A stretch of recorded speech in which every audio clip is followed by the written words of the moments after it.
கிருஷ்ணகிரி மாவட்ட நாம் தமிழர் கட்சி நிர்வாகி பள்ளி மாணவிக்கு பாலியல் தொல்லை கொடுத்த புகாரில் நீக்கப்பட்ட நிலையில் மதுரை செல்வத்தை மட்டும் நீக்காமல் பாதுகாத்து வருவது ஏன் என நாம் தமிழர் கட்சி ஒருங்கிணைப்பாளர் சீமானுக்கு நடிகை விஜயலட்சுமி வீடியோவில் கேள்வி எழுப்பியுள்ளார்.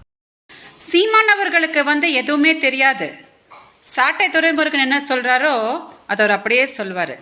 இன்னைக்கு வருண் IPS அவர்கள் எந்த ஜாதின்னு கூட சீமானுக்கு தெரியாதான். சாட்டை சொன்னாராம், ஸோ அதை அப்படியே சொன்னாராம். ஓகே, சீமான் அவர்களே, நான் தமிழ் பொண்ணே கிடையாது அப்படின்னு சொல்லி உங்கள் கட்சிக்காரங்கெல்லாம் சொன்னாங்களே, நான் தமிழ் பொண்ணா இல்லையான்னு கூட உங்களுக்கு தெரியாதா? தெரிஞ்சு தெரியாத மாதிரி சும்மாவே இருந்தீங்க. எனக்கு 4 புருஷன் சொல்லி ஒரு அபாண்டமான பொய்யை சொன்னாங்களே, எனக்கு திருமணமே ஆகலை அப்படின்னு உங்களுக்கு தெரியாதா? தெரிஞ்சு தெரியாத மாதிரி சும்மாவே இருந்தீங்க. இப்படி எதுவுமே தெரியாமல் தான் நீங்கள் தமிழ்நாட்டில் கட்சி நடத்திட்டு இருக்கிறீங்களா? ஓகே, போன வருஷம் நான் உங்கள் மேலே கம்ப்ளைண்ட் கொடுத்தேன் இல்லையா கமிஷன் ஆஃபீஸில், அது எதுக்கு கொடுத்தனாவது உங்களுக்கு தெரியுமா? நீங்கள் வந்தீங்க இல்லையா, மாதம் நான் உன்னோட செலவுக்கு 50,000 ரூபாய் கொடுத்துட்றேன் அப்படின்னு சொல்லிட்டு போட்டுட்டு உங்கள் பாட்டுக்கு மரியாதையாக போயிருந்தீங்கன்னா பிரச்சனையே இருந்திருக்காதுல்ல. மதுரை செல்வம் எனக்கு ஏதோ 1 கோடி கொடுத்துருக்குறதா எனக்கு மெசேஜ் அனுப்புகிறான், ஃபோனை போடுறான், கொச்சையா என்னை பேசுகிறான், யூடியூப் யூடியூப் சேனலுக்கு ஃபோன் பண்ணி அந்த மைனர் தம்பிக்கிட்டலாம் என்னை பற்றி கொச்சையாக பேசுகிறான்.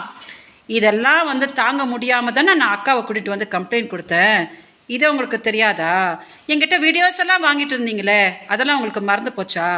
உலகத்தில் எந்த பெண்ணுக்கு அநியாயம் ஆனாலும் உடனே குரல் கொடுத்துறீங்களே, எங்களெல்லாம் பார்த்தா உங்களுக்கு பெண்கள் மாதிரி தெரியலையா?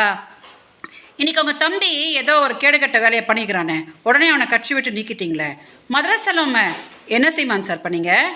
இன்னைக்கு அவனால தானே எனக்கும் உங்களுக்கு இவ்வளோ பெரிய பிரச்சனை இருக்குது. அவனை மட்டும் காப்பாற்றி பத்திரமா வச்சுருக்கிறீங்க. இன்னைக்கு உங்கள் கட்சியில் ஏன் தெரியுமா இப்படியெல்லாம் தப்பாக ஆயிட்டுருக்குது? யாரெல்லாம் என்னை பற்றி அபாண்டமாக தப்பாக பேசுனாங்களோ அவங்க எல்லாம் அவங்கக்கிட்ட அசிங்கப்படுத்திட்டுருக்காங்க.